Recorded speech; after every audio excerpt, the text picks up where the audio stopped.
Suspension of sentence یعنی کہ سزا معطلی کی درخواستیں تھیں، ان کو سننا، ان پہ فیصلہ کرنا، یہ ایک بنیادی حق ہے عمران خان صاحب کا، بشریٰ بی بی کا.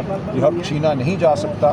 اس حق کو چھینا گیا ہے. اس فیصلے کے خلاف اپیل کرنے کے لیے ہمیں وکالت نامے نہیں مل رہے. خان صاحب سے ہم جیل سے وکالت نامے حاصل کرنا چاہتے ہیں، وہ ہمیں نہیں مل رہے تاکہ ہم سپریم کورٹ جائیں. سلمان صفدر صاحب کا موقف بالکل درست ہے. جب تک ہمیں وکالت نامے نہیں ملیں گے ہم اس اپیل پہ بحث نہیں کریں گے. سلمان اکرم راجہ صاحب بتائیے گا کہ 3 دن کا الٹیمیٹم محمود خان اچکزئی صاحب کی جانب سے دیا گیا تھا، اور انہوں نے کہا کہ اگر 3 دن میں عمران خان کے حوالے سے، ان سے ملاقات کے حوالے سے کوئی پیش رفت نہ ہوئی تو پھر جو کچھ ہوگا ذمہ دار حکومت ہوگی. اور ساتھ ہی ساتھ سہیل آفریدی کی جانب سے بھی پچھلے منگل کو اڈیالہ جیل کے باہر بڑا کیٹاگوریکلی کہہ دیا گیا تھا کہ اگلے منگل سے پہلے عمران خان سے ملاقات کروا دی جائے، ادروائز اگلے ہفتے پھر جو ہم کریں گے وہ پھر ہم دیکھیں گے. تو اب 1 ہفتہ ہو گیا، الٹیمیٹم مکمل ہو گیا ہے، تو اب کیا کرنے جا رہے ہیں؟ دیکھیں آج میٹنگ ہے، اچکزئی صاحب نے ایک میٹنگ بلائی ہوئی ہے، تمام جو ہمارے اتحاد کے سربراہان ہیں ان کی. آج میٹنگ میں گفتگو ہوگی، اس کے بعد دیکھتے ہیں میٹنگ میں کیا کیا پیش رفت، کن چیزوں پر غور کیا جائے گا؟ تمام جو صورتحال ہے، اور سب سے سر فہرست خان صاحب کی اسیری، جو ان کو ان کے حقوق نہیں دیے جا رہے، جو ظلم ان پہ ڈھایا جا رہا ہے، یہ سر فہرست ہے. اچھا، محمود خان اچکزئی صاحب اسمبلی کی حد تک اسٹریٹجی دیں گے یا پھر وہ لانگ مارچ یا احتجاج کے حوالے سے بھی دیں گے؟ فیصلہ گفتگو کے بعد ہوگا، مشاورت کے بعد ہوگا. جو بھی فیصلہ ہوگا آپ کے سامنے. سہیل آفریدی الگ اپنا دیں گے لائے عمل، اور محمود خان اچکزئی الگ دیں گے یا اکٹھے دیں گے؟ مربوط لائے عمل ہوگا. خان صاحب نے یہ اختیار اور بلکہ تاکید کی ہے کہ اچکزئی صاحب اور علامہ ناصر صاحب، ان کی رہنمائی میں ہم نے آگے بڑھنا ہے. تو مل کر مشاورت سے جو لائے عمل طے ہوگا اس پر عمل. یعنی کل منگل کو کچھ خاص اڈیالہ کے بعد آپ انتظار کیجیے، آج شام تک دیکھتے ہیں کہ کیا فیصلہ. اور یہ بھی خبریں ہیں کہ مولانا فضل الرحمان صاحب سے سہیل آفریدی کی ملاقات بھی ہونے جا رہی ہے. اس حوالے سے دیکھیں ہم سمجھتے ہیں ہر وہ طاقت، ہر وہ جماعت جو سمجھتی ہے کہ اس ملک میں جمہوریت ہونی چاہیے، چار دیواری کا احترام ہونا چاہیے، اس کو شامل ہونا ہوگا، تاریخی عمل کا حصہ بننا ہوگا.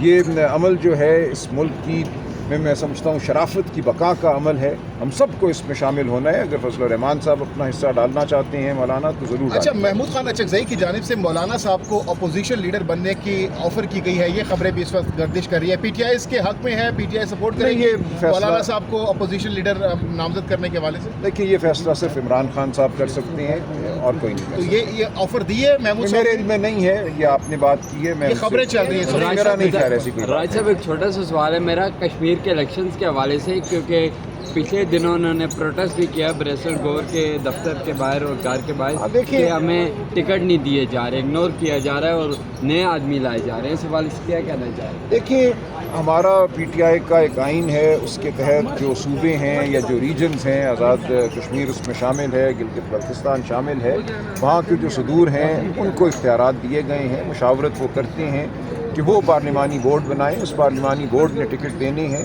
تو یہ ہوتا ہے جب بھی الیکشن آتا ہے، کچھ لوگوں کو ٹکٹ ملتے ہیں، کچھ کو نہیں ملتے، ہمیشہ خفتی ہوتی ہے. تو یہ ایک معمول کی بات ہے. اچھا، پیپلز پارٹی اور پی ٹی آئی کے درمیان پہ ملاقاتیں ہو رہی ہیں، گورنر کے پی کے اور سہیل آفریدی کی ملاقاتیں ہو رہی ہیں، بڑے خوشگوار ویژولز آ رہے ہیں اس وقت. تو کیا کوئی اتحاد ہونے جا رہا ہے یا کوئی بیک ڈور معاملات چل رہے ہیں پی ٹی آئی اور پیپلز پارٹی کے؟ یہ قبل از وقت ہے. جیسا کہ میں نے کہا کہ اگر پیپلز پارٹی واقعتاً یہ سمجھتی ہے کہ اس ملک میں ایک ایسی ترمیم لائی جا رہی ہے، 28ویں ترمیم، جس سے صوبوں کے حقوق متاثر ہوں گے، جس سے اس ملک میں جبر جو ہے اس کو استحکام ملے گا، نوجوانوں کے جمہوری حقوق جو ہیں ان کو سلب کیا جائے گا، میں سمجھتا ہوں ان کا فرض ہے.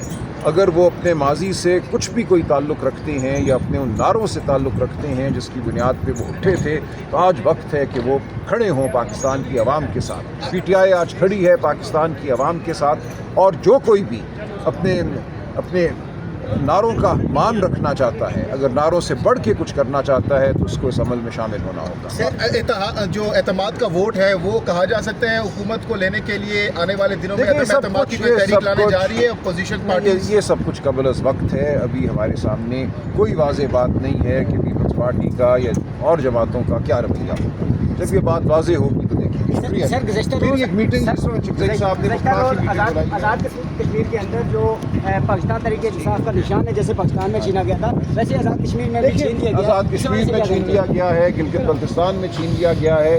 یہ وہی عمل ہے جو 8 فروری 2024 سے پہلے تھا. یہ پورا نظام خوفزدہ ہے. تو